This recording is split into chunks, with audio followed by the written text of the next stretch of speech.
Hello and welcome back to LBG Reviews. Before we dive into today's very exciting video, this is a quick spoiler warning for Tears of the Kingdom. I will be talking about various locations throughout the game, various story beats, things that you would not find out if you haven't gone to each of the different regional phenomenons, and also things that you would not know if you have not found all the geoglyphs. Basically, this is your ultimate spoiler warning for LBG Reviews Tears of the Kingdom video. Alright, we got that out of the way? Cool. Secondly, I want to address the fact that pretty much all of the accessibility critiques that I would have mentioned in this video are still applicable from the Breath of the Wild video. As a result, I'm not going to be repeating myself, and I would strongly recommend that you watch that video, and that this video will mostly be me gushing over a game that I spent nearly 250 hours in. With that out of the way, let's dive back into Hyrule, literally, with some skydiving. Tears of the Kingdom is quite a beautiful game. It takes place, without a doubt, at least 4 to 5, maybe even longer, years after the end of Breath of the Wild, where you, as Link yet again, and Zelda go investigate a cave beneath Hyrule Castle because a substance called gloom has been making people sick whenever they've gotten near the cave. As you venture deeper in, you and Zelda realize that this cave pertains heavily to the origins of the Kingdom of Hyrule, and a people that were only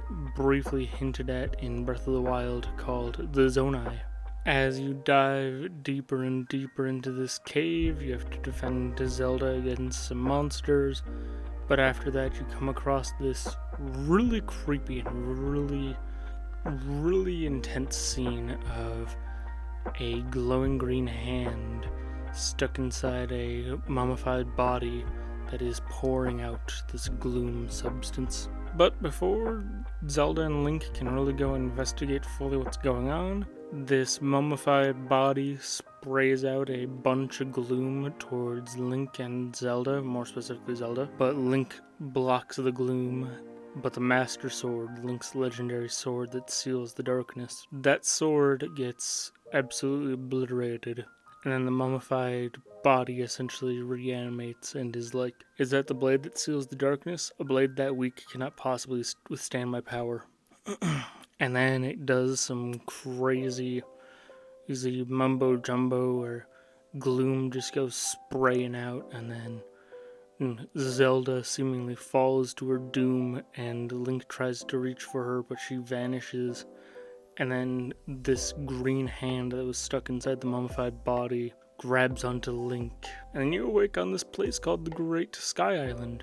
Similar to the Great Plateau that was the tutorial for Breath of the Wild, the Great Sky Island acts as a place for you to get your bearings, learn about the game, unlock the various hand abilities, as I will call them, because that's pretty much what they are. As you progress through the tutorial, you learn that the green hand that was stuck inside that mummified body was the hand of King Oraru, the first king of Hyrule. As you progress, you unlock several different abilities. You unlock Ultra Hand, which first of all is a clever callback to an old Nintendo toy, but I won't talk about that here. If you want to learn more about the Ultra Hand toy, I'm sure that there are several videos online about that, but you unlock Ultra Hand, which essentially allows you to stick things together almost like Legos, or also for you Lego brick enthusiasts out there, it allows you to stick things together like Lego bricks. Then you also unlock Ascend, which allows you to literally jump through and swim through ceilings above you. Then you also unlock Fuse, which allows you to fuse items and different things to your weapons. One of my personal favorites is fusing mushrooms to weapons because it makes the weapons bouncy and has a chance to cause the enemies to go flying backwards. And then after you've completed the first 3 shrines, you go back to the Temple of Time, but you still can't get anywhere really. But you also find what is called a secret stone, but you don't learn about the fact that that's called a secret stone until after played through a lot more of the game.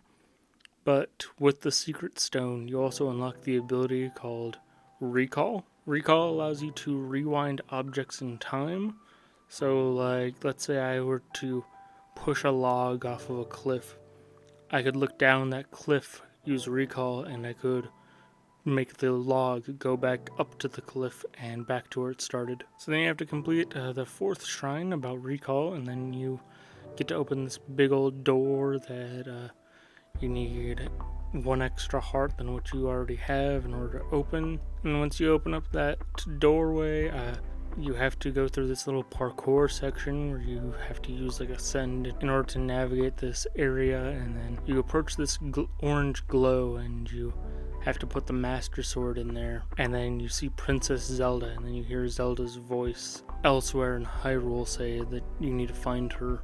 And that's the tutorial done. Now then, similar to Breath of the Wild, in Tears of the Kingdom you can also go straight to the boss fight from here, where you can go fight the final boss of the game and call it good there. But I wanted to talk about some of the other aspects of Tears of the Kingdom that I really enjoyed. Similar to Breath of the Wild, where you had to go around Hyrule and find all of Link's old memories, in Tears of the Kingdom you have to venture throughout Hyrule and find these locations called geoglyphs. And the geoglyphs, you find out as you find them all, are actually the memories of Princess Zelda, and you find out that she didn't just vanish, you find out that she was transported back to the start of the Kingdom of Hyrule, and that essentially she was there for the birth of a character called Demon King Ganondorf. Now, I have to say, I loved the memory cutscenes for Tears of the Kingdom a lot more than Breath of the Wild. For Breath of the Wild, the memories felt a lot more disjointed to me. It didn't really feel like it linked together as linearly as it was portrayed in the game. Whereas with Tears of the Kingdom, it was made pretty clear, oh yeah, this happened shortly after this happened, and like you can see that connection between them. Whereas Breath of the Wild, each of the memories was almost like its standalone thing, where it's like, that could have easily happened shortly after this could have happened shortly before this, but they were all kind of put into this order. Whereas Tears of the Kingdom, it's pretty clear that it happens in the order that the game says that they do. So the continuity of the memories, I guess I'm trying to say, is a lot better than Breath of the Wild. Similarly, one of the final memories in Tears of the Kingdom is really heart-wrenching, because you find out that, because in Breath of the Wild there are these 3 dragons, Nehru, Dinral, and Farash.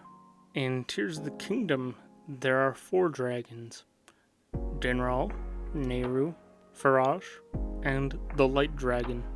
It isn't until you get a memory later on into the game that you find out that the Light Dragon is Princess Zelda.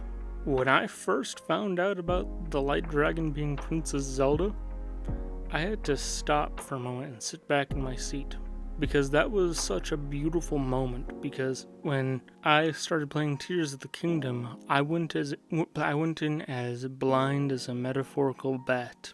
I had saw snippets of speedruns, but then I had stopped myself before I had spoiled myself too much after the game had come out. But when I first found out that Zelda was the Light Dragon, I was very moved because if you go in blind, you assume when you find out that she is the Light Dragon, oh, I'm sure we'll be able to save her at the end, right? I mean, we wouldn't have a Zelda game without Zelda being there at the end, right? But that uncertainty and the emotional suspense of it all really captivated me for a long while. It also is very clever because they had hinted at this being the route that the story would take during some of the previous memories.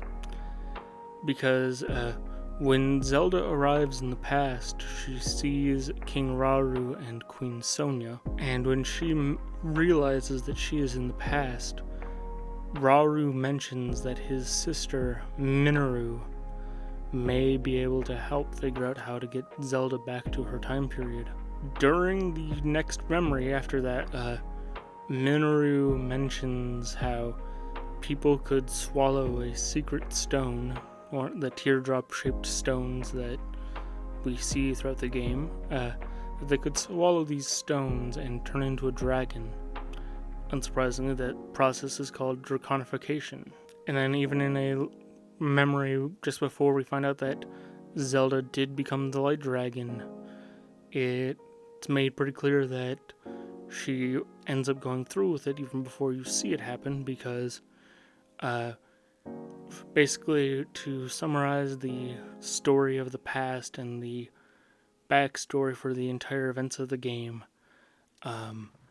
Ganondorf kills Queen Sonia, and Rauru assembles a group of warriors from throughout Hyrule, and they get given these secret stones because the secret stones can enhance their powers, and they become the first 6 sages. What you find out is that when Zelda got the Master Sword, she understood pretty much immediately that she wasn't meant to go back to her time period in the way that she was hoping. She was meant to become a dragon and take the Master Sword back to Link, because in one of the first memories in the game that you actually don't unlock until a lot later into the game, you find out that the Master Sword can actually be powered up the longer it is bathed in sacred energy. And so it's made pretty clear that, Zelda has this sacred power inside of her, so if she held on to the Master Sword and that power was next to the Master Sword for thousands of years, the Master Sword's going to be pretty strong by that point, right? Well, that's exactly what happens. She becomes a dragon, and once you have 2 full wheels of stamina, you have to go onto the back of the light dragon and pull the Master Sword out of the dragon's hair. So, with the whole backstory of draconification out of the way, let's talk about the ending of Tears of the Kingdom. I'm not going to show any footage of it because I don't feel like fighting the final boss to be able to record it again. However, what I will say is that the final boss fight and the final phase of the boss fight, in a way, are really, really cool.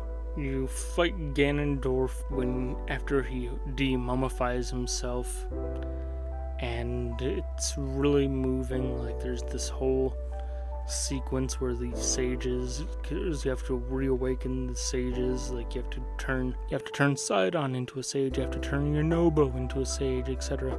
Essentially, like, you fight Ganondorf, and then when you think you've won and you think it's all over, Ganondorf rips the secret stone out of his crown and swallows it. He becomes the Dark Dragon, unsurprisingly, and then begins this cool sequence where you have to ride on the back of the light dragon and jump down onto the back of the dark dragon, slash at its weak points, and then finally, the final portion of the fight is you have to jump onto its head and stab the secret stone in the dragon's head. Then you find out that, now that the dark dragon is dead, King Rauru and Queen Sonia's ghosts have appeared behind Link, and they help you turn Zelda back from a dragon into, Zelda. Then there's this really moving post-credit scene where Minoru also fades away into the afterlife, and Princess Zelda gives this final speech about how Rauru and Sonia wanted to make sure that Hyrule was in eternal peace, and then the sages agreed to help her with that goal. And now, with a lot of the story beats out of the way, I want to talk about some of the gameplay, honestly.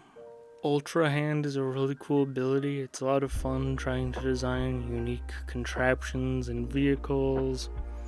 I've seen some really hilarious stuff on Twitter, on Reddit, on YouTube, obviously. And then, like, the fuse ability is really clever and really cool because, like, it was really exciting to find out about the ability to, like, fuse rockets onto your shield and to do, like, a little rocket jump, and, like, being able to ride on minecart rails with minecarts on your shield, and using Lizalfos tails to make your sword or whatever into a whip was really cool. Before the game came out, I found out about the fact that that the developers were heavily inspired by Minecraft and Terraria.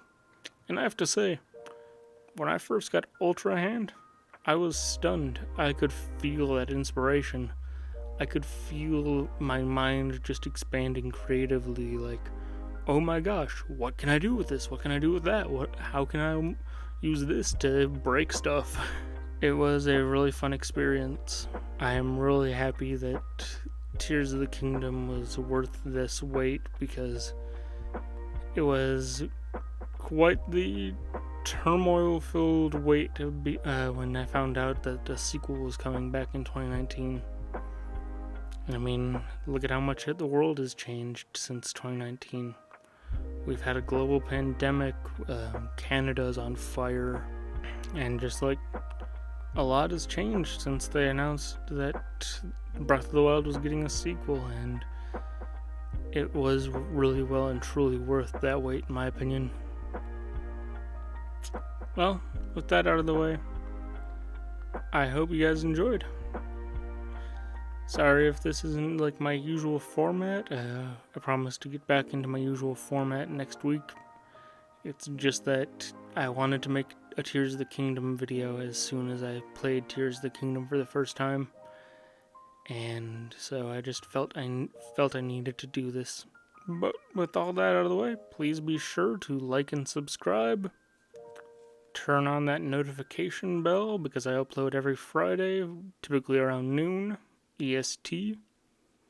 Even though I won't be able to get out a video about it when it happens, I'll be able to get out a video about it the week after, but Pikmin 4 is set to come out on my birthday. So, you know what? Let's do a video on Pikmin 1 next week, because Pikmin 1 just came out on Switch, along with Pikmin 2, but we'll cover Pikmin 2 another time. But, hope you guys enjoyed. I enjoyed sitting here talking about Tears of the Kingdom, and I'm truly looking forward to seeing what Nintendo comes out with for DLC.